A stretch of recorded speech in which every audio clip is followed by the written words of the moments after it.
So you clicked on this video, you already know what I'm about to talk about. So let's go ahead and talk about it. So, wrestling world, we have witnessed 2 nights of Wrestlemania that honestly WWE could have kept. Aside certain matches that actually were really good, like the triple threats, both of the triple threat matches, actually, the fatal four way, and you got matches like that stood out. I guess you could say the Jacob Fatu and LA Knight, and I even like the El Grande Americano versus Ray Phoenix match. Was actually pretty good.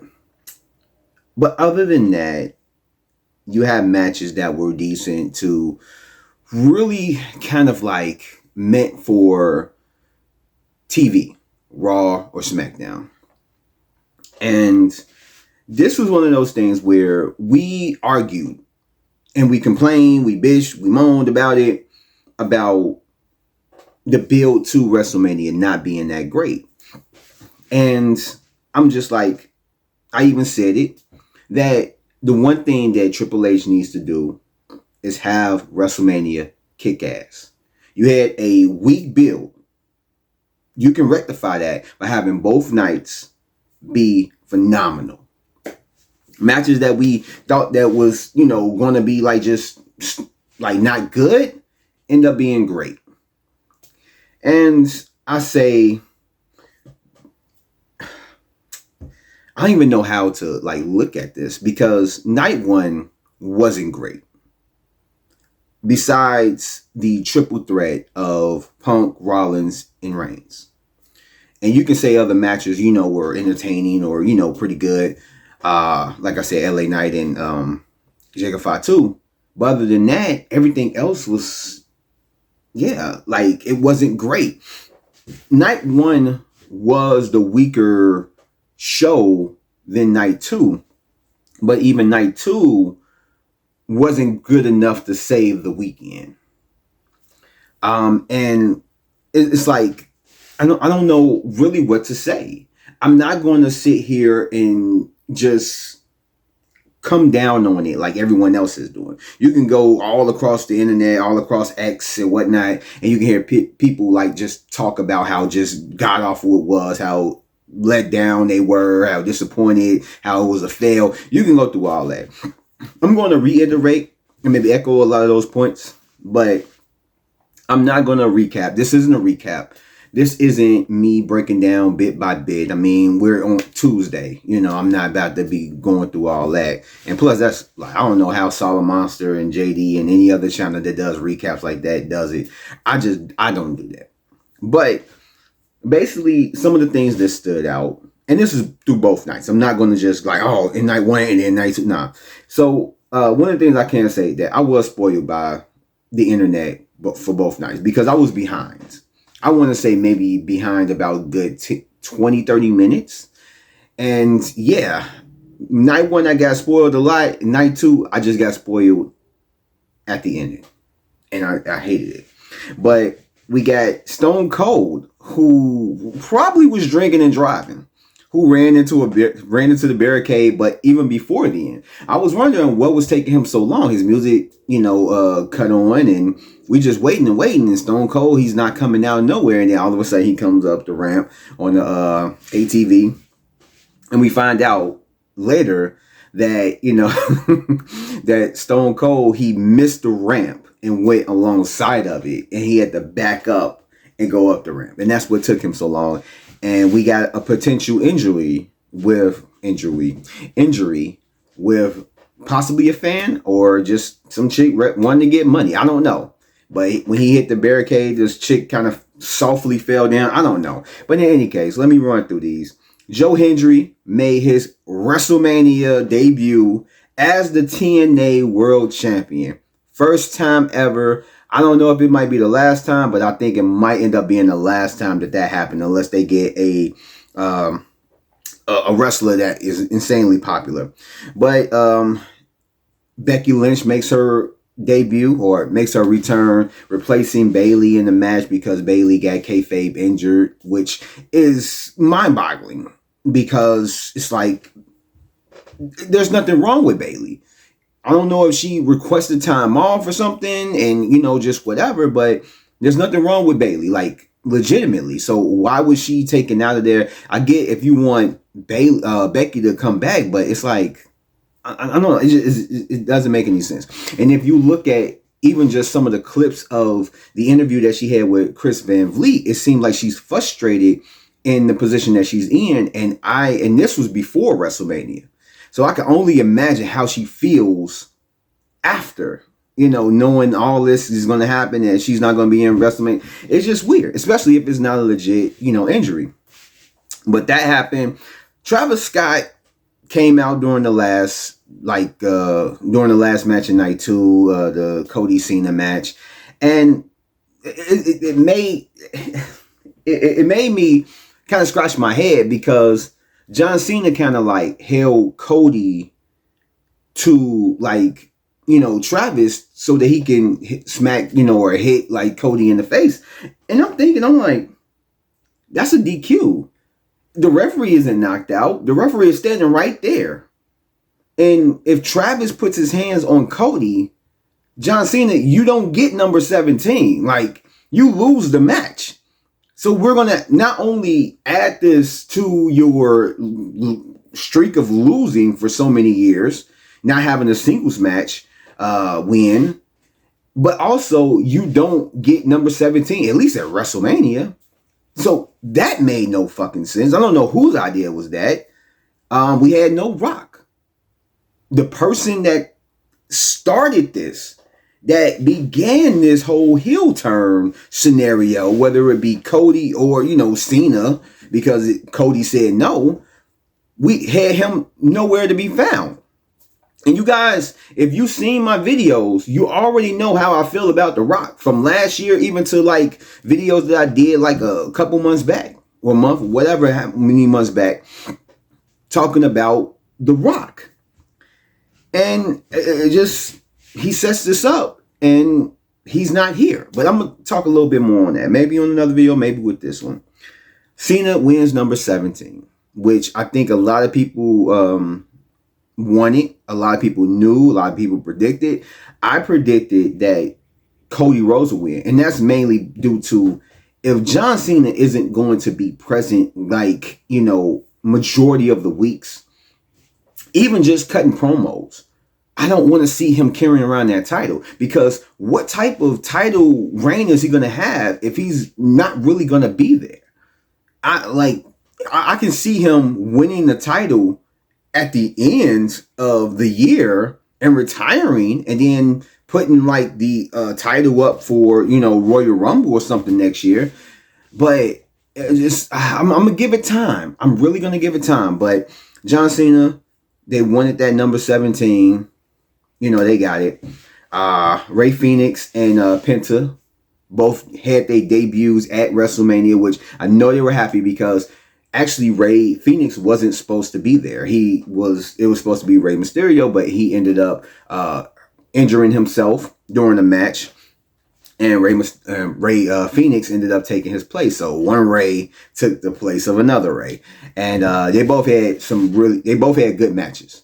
I enjoyed the hell out of them. I had no problem with him losing his debut, Ray Phoenix. Actually, both of them lost there, but I had no problem with it because of the way that El Grande Americano won. I didn't mind that.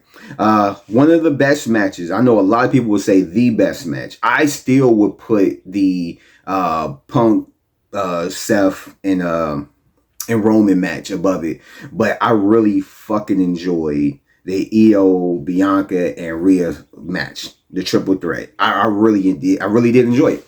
I was sick mainly all of Sunday, and I was kind of like on and off of sleep, and I ended up waking up within, I guess you could say, the beginning of the triple threat, and I just stayed up. I'm like, look, let me see what this is all about. Let me watch WrestleMania. And I was on, it was going like that. Like, that match was a great match. They killed it. They went out there and wanted to make a statement. If that match or the other triple threat match was the main event for night 2, I wouldn't bat an eye, especially how good it was. It probably would have been some trepidation before, but it was great. It was a great match. And like I said, Punk, Seth, Reigns, great match. I even like the ending. I didn't think that Paul Heyman was going to align himself with Seth. I thought that he was just going to maybe get caught up in a dilemma. Does he help out Reigns? Does he help out Punk? And then just say, you know what, fuck it, y'all decide, and walk away. And I think the crowd would have went crazy or whatever. And then, Seth Rollins, he would have took advantage of that. And he would have just won.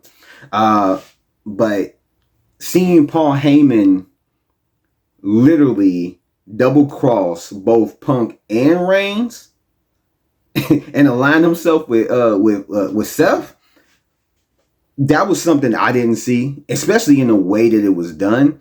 And I actually like that it brings a lot of intrigue to the storyline between all 3 gentlemen. Well, actually all 4 gentlemen now. Well, actually all 5 gentlemen now, just because of what happened on Raw yesterday, Tuesday as I'm recording this.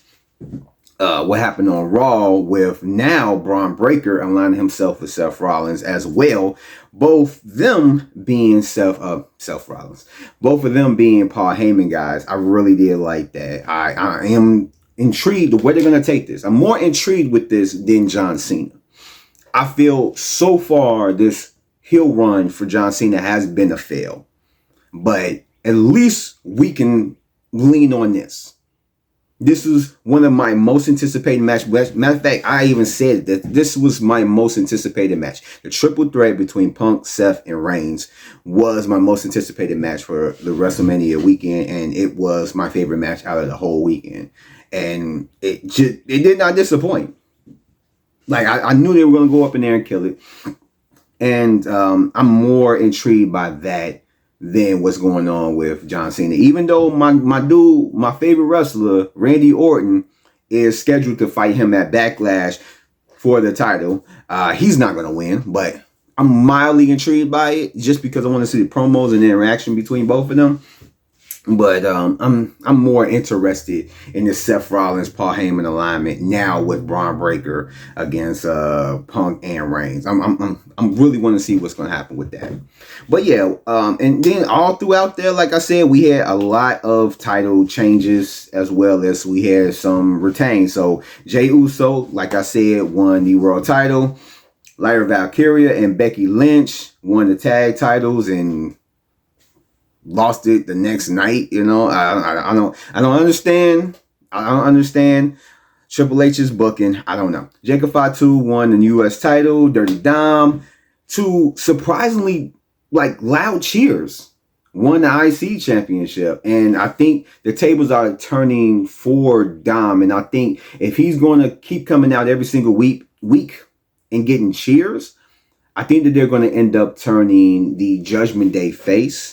And Finn Balor, he's more than likely going to play the heel role and maybe align himself with other guys to take them out. But I think that's where it's going to go. But it was surprising to see how many people were excited. So it was like, is that going to continue, or is that just a Las Vegas thing for WrestleMania? People hype and they just want to, they just want to see something, something good, because it was really a mediocre weekend for WrestleMania, especially a 2-night WrestleMania. New Day are the World Tag Champs, and Io and Tiffany both retained their titles. And a lot of this wasn't a lot of this, when you look at it, I predicted a lot. I predicted all these title changes. The only one I'd say I was wrong about was Cody and Cena. And that's because, like I said, I really don't care to see Cena with the title and his availability throughout the rest of the year. I believe that they're going to add more dates if they didn't add more dates or whatnot. But I think that's really where I stand with that. I don't think it's going to be any better. But yeah, these were both kind of disappointing nights. Night 2 was better than night 1, but disappointing in the way of it could have been way better. it could have been so much better. Like, and I feel like what people felt like watching WrestleMania, it did not feel like WrestleMania. It really didn't. The lead up to it did not feel like WrestleMania season, and WrestleMania did not feel like WrestleMania. And it was due to a lot of factors that you can just pick and pull. But I mean, we all know the reason why. And it's one of those things where they need to look at what's happening and try to rectify it. Triple H has the ball in his court right now and try to rectify it. We have, I believe, 2 nights of SummerSlam this year where Triple H can make up for WrestleMania and make SummerSlam the best WrestleMania of this year. He could do that. And I think he needs to do it. I don't know if he will do it. Hopefully The Rock stays far the fuck away from SummerSlam. You heard the passion. Stay the fuck away from it. Stay the fuck away from creative. Stay in Hollywood. Stay on them sets. Pee in the bottles that you pee in. Stay there. Get the fuck away from WWE. Sorry with my language. But hopefully that happens. We don't need The Rock anymore. I think people are starting to see what I'm talking about when I talk about The Rock. And I don't hate The Rock. I don't. Like I said before, when he came in, did the whole thing with the I want your soul and blah, blah, blah. It was kind of intriguing. And even last year, even though he fucked everything up, everything worked itself out. But we can't keep going on this up and down roller coaster with The Rock, where it's like, oh yeah, he's here, he's doing this, and then it's like, okay, where are we going? Like, okay, yeah, The Rock, and then, where are we going? Like, we don't have any answers. And it's like, it's the same thing with WrestleMania. Instead of getting The Rock, we got Travis Scott. It makes no fucking sense. It made no sense. And this was your biggest story going into WrestleMania. The biggest thing. Maybe not the most interesting, but it is the biggest thing.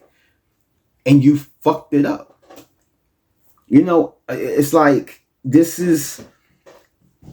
They really do need to rectify this. Triple H, instead of talking about people need to be fans instead of critics, maybe you need to, work on your creative and make better fucking shows. Maybe you need to get your head out your ass and go in there and try to figure out what the fuck is wrong. You have Bayley, who's sitting there frustrated with how she's being utilized. And you took her off the fucking WrestleMania card for no fucking reason. Just to bring Becky back, have her win the titles with Lyra Valkyria, just to lose them the very next day in a fucking heel turn. It makes no fucking sense. Then you got Karrion Kross, who cut a work shoot promo, which is probably more shoot than work, who is probably legitimately frustrated because of how he's being used. You fucked it up with New Day. You had a good thing with them. Good heat. And now they're cold as ice. When are we going to stop this? When is Triple H, when are you going to look at what you're doing and try to rectify it? Try to correct it. Try to do something different. Tell The Rock, if he comes to the door, it's like, hey, look, let me go talk to you for a minute. Go up in the room, lock him inside the door and be like, nah, you ain't coming out to the end of the show. Like, it's weird because I'm looking at it as both Rock and Triple H are going to be compared to Vince McMahon, whether they like it or not. The Rock for just coming in and doing whatever he wants. Oh, creative? Oh, y'all got all this going on? Nah. I'm about to do something. That's what Vince McMahon did. Rolling up Raws when people got it all mapped out and throwing it away the day of and having them to rewrite it. That sounds like what The Rock is doing. Maybe not with the whole show, but with main fucking storylines. And Triple H with the whole, hey, we're doing big business. We have these attendants and we have these large gates. Nothing needs to change. Y'all just need to be fans and stop bitching and complaining. And yet, it's starting to suffer. We're going to start seeing the effects of these, of all their actions. I predict that The Rock, people are going to start getting tired of his shit. He's going to come out. People are going to get excited at first, but then once everything starts coming down, you're going to start hearing a lot of boos. And it's not because he's the final boss. He's this character. You're going to start hearing boos because people are tired of his shit. People are going to get tired of him coming in, fucking up shit, and leaving. Not really dedicating to anything. And I feel like Triple H is going to keep doing things the way he's doing it. The attendance are going to start getting lower. The gates aren't going to be as big anymore. They're going to do it, but I ain't saying it's going to happen this year. But you're going to start noticing some type of change. Something like that is going to happen. It truly is. Something is going to happen where it's going to have to be a change. We can no longer just go along for the ride. Just shut our mouths and just enjoy the ride that The Rock takes us on. We can no longer do that. As fans, as consumers, as people that's spending our hard-earned money, as people taking time out of our day to watch the shows, we can no longer stay silent. We can no longer just go along for the ride. Because if this is the ride that y'all want to take us on, then we're going to have to talk about this. We're going to have to tell y'all that we don't like this ride anymore. We want to go on another ride. What else y'all got? Oh, y'all got a whole theme park. What about that ride? What about that ride? Because the ride that we're being taken on is not a good ride. We're not enjoying ourselves. With every single month that goes by, and you're constantly not utilizing people good, not making sense of storylines, we're gonna leave. You're gonna find a lot of disenfranchised fans of WWE, and I don't think they're gonna go to AEW. We're just gonna have two big companies that are both fucking up, so there's nowhere else to go. It's sad to look at how everything is panning out when it comes to WWE, when it comes to Triple H. And I guess we can all agree that the honeymoon phase is over when it comes to Triple H. That we can no longer sit here and be like, oh, Triple H, yeah, he's making it better. He's better than Vince and all that. Like, no. He's starting to become Vince. No matter how far Vince McMahon has gotten away from WWE, his spirit is still there. In Triple H, in The Rock, and maybe in some other people. He left his print there, and no one can remove it. And it's affecting in a good way, and as we're seeing, in a bad way. Because it's I don't know. I don't know what to say. I really don't. And it's the stuff with John Cena. Man, I don't care to see this. This is so underwhelming, and I feel like this was a big mistake. I know I've heard recently people put out the whole suggestion, or not even suggestion, but the idea that maybe they should have made the heel turn at WrestleMania, but it's like, what would you have done the weeks prior leading to that? So you kind of in the conundrum. Would you rather it be like how it was, set up the heel turn on the way to WrestleMania, or have the heel turn at WrestleMania, but have babyface versus babyface and everything? And honestly, I feel, and I was thinking about this, that Cena and whoever else put all this stuff together of what he's going to say, the reasons why, and everything else, it should not have been about the fans. It should not have been. One of the things that I was thinking, that when it came to his heel turn, the reasons why. It could, like, you don't have to have this super convoluted. You didn't have to make it super complex. It could have been simple. You know, like the whole thing, kiss. Keep it simple, stupid. And they really should have kept it simple, stupid. You could have had it like this. John Cena, the reason why he did, and take The Rock out the whole situation. He ain't got shit to do with it. John Cena could have made a heel turn. And this is the reason why he should have done it. The real reason why he should have done it was that he knew with his streak of losing single matches for however many years that his confidence was down about winning against Cody Rhodes. And he's desperate. This is his last year, last WrestleMania wrestling, his last Backlash, his last SummerSlam, his last everything, Royal Rumble, all that stuff. And that he needs to make it meaningful. And he needs to get number 17. And so he vowed to himself this year that he needed to do it. And you could have made it to where it's like, you could have took bits and pieces from, you know, what he did, the reason now. But this could have been the real reason, was that he knew that being the John Cena that everyone loves, that everyone sees and all that stuff, everybody want to be like the kids love, that John Cena wasn't going to be able to get it done. That John Cena that he is now is a shell of the John Cena he was before. And he knows that he's not in the type of shape, that he can't move like he did, that he can't wrestle like he used to, that, you know, he is at the end of his rope, and that he feels that the only way to get number 17 and to have a meaningful year is to be what he isn't. It's to be what people don't want him to be. And that's a heel. He don't have to say that, like the whole heel. The wrestling terminology, keep that shit.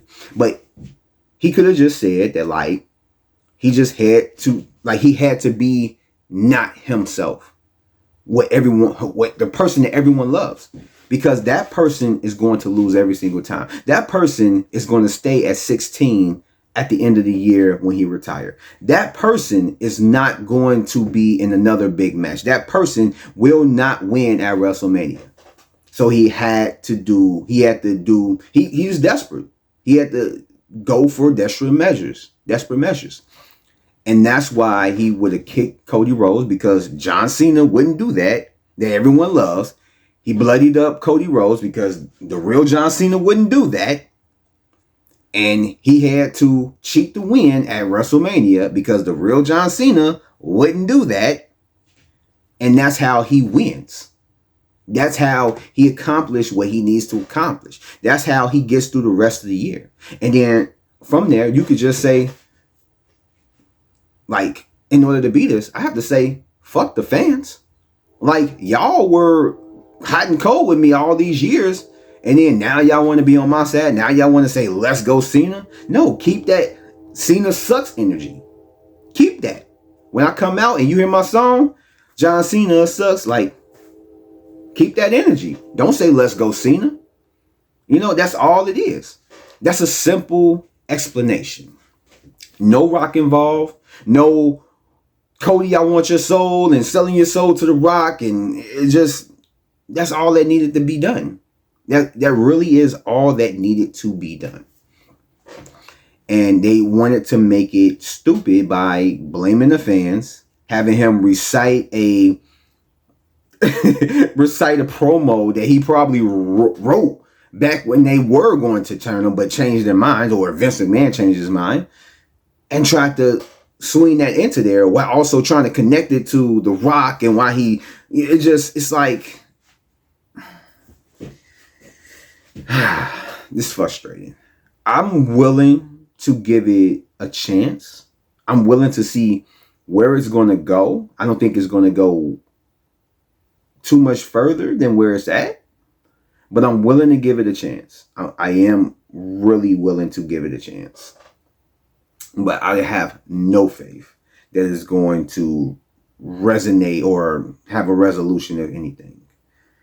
Especially with The Rock coming out with the comments saying that, like, WrestleMania didn't need him. All the focus needed to be on Cody and Cena. And it's like, Yeah, that would make more sense if you didn't put yourself involved in the fucking storyline.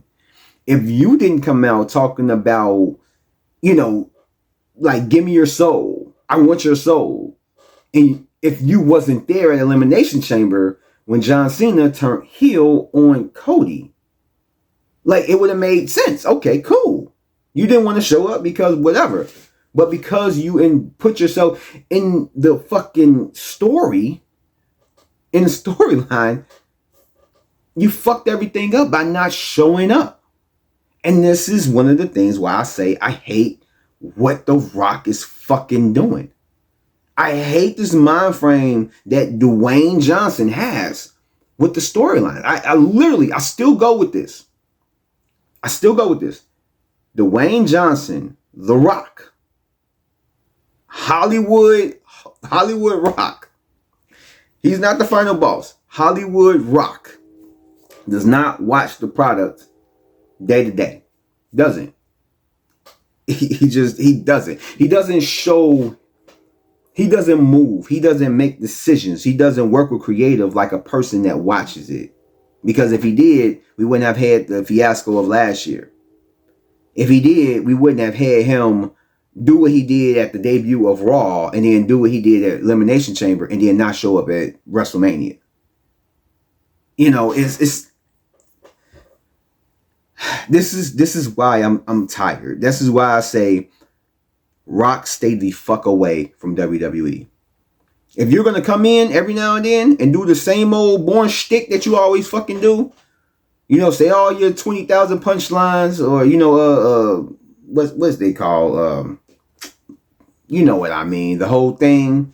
Come in and do those, have the crowd, blow smoke up your ass, maybe put the latest smack of down on a heel, and then leave.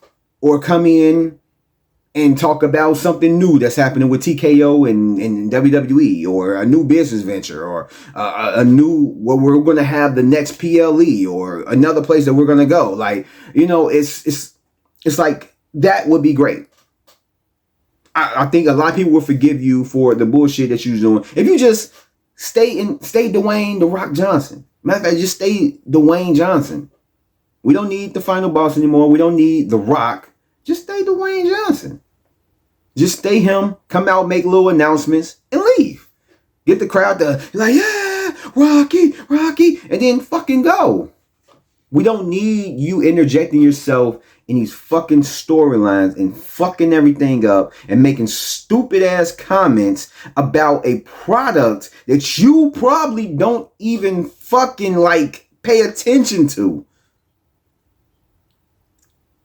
And I hate him making the fucking comments like that. It makes no sense at all.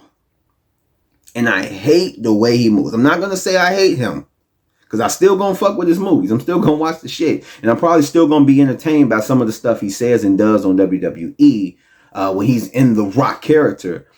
But everything outside of that, I don't like it at all. I really fucking don't. I really don't. And so I'm going to touch on one more thing, and then I'm going to end this video, whatever. This video, didn't want it to be this long, but it is what it is. I'm touching on a few things. But I wanted to talk about Triple H and the comments that he made. I think it was during the Scrum, where he was telling people about just be a fan. Don't be a critic. He was just putting it down. And it sounds like a person that he knows that the honeymoon phase is over when it comes to the fans. He knows that the audience that was praising him, that was saying he was the Booker of the Year and everything else, Triple H. He knows that they have turned on him. He knows that is over with. And now he's feeling the backlash, because he didn't say this last year. He didn't say this any other time, but he's saying it this year. Why? Because his creative isn't the best. What he's doing and how he's utilizing certain people isn't the best. Like, that's really what it is. And I hate when people say we can't criticize. Just be a fan. Enjoy the ride.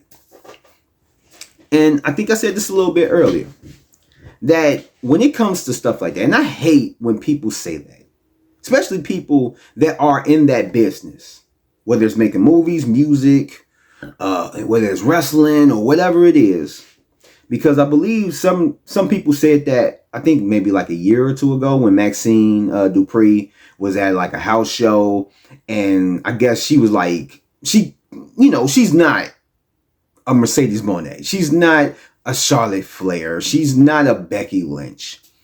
And people were talking about how bad she was. She can't wrestle and everything else. And a lot of people were coming out to defend her and saying that, like, oh, you can't say that and everything else. And, they're coming down on the fans, the people that pay money, and telling them that they can't voice their opinion. This is what I have to say to anybody that has that opinion, that's in that business. And I have to say this to Triple H. Knowing that they're probably not going to come across this video. They're not going to hear this, but I'm going to put it out there. If I'm paying my hard-earned money to go to your show, if I'm taking time out my day to watch your show, I have a right to criticize. I always say, if you put your stuff out there, whether it's a YouTube video like this, music, a cartoon that you did, a painting that you drew, or just anything that you put out that's yours, that's creative and everything, you're opening yourself up for criticism, both praise and criticism. It might be just criticism just for the sake of criticism, or it might be constructive criticism. Like, yeah, this was really good, but I think you might need to blah, blah, blah, blah, blah, blah, blah. But I feel like we have a right as fans. The people who are shelving out thousands of fucking dollars, tens of thousands of dollars at your WrestleMania show, that you are overpricing even regular PLEs and regular Raws and SmackDowns, that you are over fucking pricing because you want to make more money. You have no right to tell us that we can't criticize the product that you're putting in front of us and telling us that we need to like it, enjoy the ride. How dare you? Would you go to a movie theater, have a bad experience? On top of that, the movie is horrible. And sit there and be like, they tried. They tried. The movie, it was cool. No, you wouldn't. You would go talk to the manager. Oh, the food was nasty, and like the employees, they were talking, this way to me and blah blah blah. And it's like, you have a right to say those things because you went to that establishment expecting a certain type of service. You paid your hard-earned money for it, and you want to have a good time, a good experience, and leave there. But yet you didn't. So you more than likely going to want your money back. You're going to more than likely want something in exchange for your wasted time. And that's how people feel WrestleMania, especially after this WrestleMania. But that's how people feel with WWE. Whether they're going to the weekly show, whether they're going to a PLE. It's like, give them something that they can praise about. Give them something that they can be happy and glad about. Don't give us garbage and be mad when we don't like it. Don't give us something mediocre when you hyped it up to be something amazing and be mad at us for saying that, yeah, it was okay. Yeah, I probably wouldn't eat it again. I probably wouldn't drink it again. Probably wouldn't buy it again. Like, don't get mad at us. Like, we have the right. If we're taking our time out of our day, taking money out of our day, or, taking money, hard-earned money that we made, and, investing time into what you're giving us, we have time to criticize. Like, we have the right to criticize. It's not like, oh, we have to just enjoy it because you wouldn't do that. So don't tell us to do that. What you need to do, instead of worrying about us criticizing that shit, fucking rectify it. It's a new season. We have new champions. We have a new path that can be carved, and you can rectify every single thing. That's all it takes. Like John Campea says, winning cures everything. If you start winning, Raw, SmackDown, PLEs, storylines, start utilizing every single wrestler, since Nick Khan says that you guys don't just, have people just sitting on the sidelines and shit, start doing just start rectifying everything. Well, we won't have anything to bitch about. But until then, we're going to complain. Why? Because we're invested in the product that you've put before us, and we're expecting a good product. We're not expecting mediocre. We're not expecting, it's okay, meh. No, we're expecting something good, something that's going to keep us coming back, something that's going to make us invest our money further into it, invest our time further into it. That's going to have us talking about it. Did you see what happened on Raw? Did you see what happened on SmackDown? Oh, that's crazy what happened to Cody. Man, crazy what happened to Punk. Man, did y'all see that? Yeah, and praise it. But the more and more you keep putting out shows like this, the more and more you're going to get hate. The more and more you keep doing stupid shit like this, is going to get us to talk negative about it.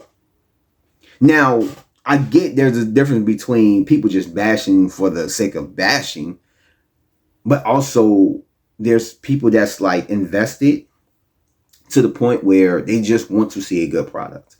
They love WWE so much that they just want you to succeed. And it's frustrating to watch a product that's failing the way that it is. Now, the effects aren't immediate, but I honestly, like I said, I predict that unless Triple H starts to make massive changes, that everything is going to start being where, how can I say it? You're going to start seeing a lot of happenings. Like I said, with the attendance, with, just the ratings and everything, you're going to start seeing a lot of that. But that's just the solution. The solution isn't bashing the audience and telling us, oh, we can't have an opinion. We can't have, conversations about this shit. It's like where it lies is give us something good to talk about, talk good about. You give us something bad, we're going to talk bad about it. That's really what it is. But you can't say that we can't have an opinion on it. You can't say that we can't talk, because we can. And we need to. Everyone that's being silent about it, no.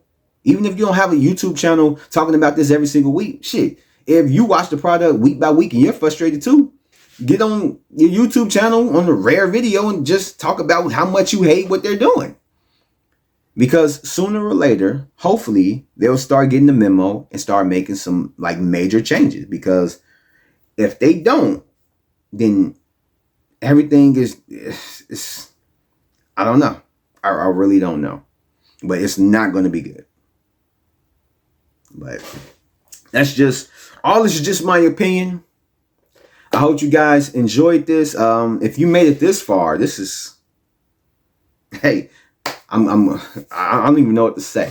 Just go ahead and give me a like, subscribe, and all that stuff. And comment what you thought about everything I said, from The Rock to Triple H to Wrestlemania to John Cena and everything else.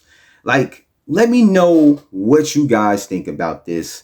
But yeah, that's all I have to say about this. And until next time, check out my other videos, and I'll see you guys later. Peace out.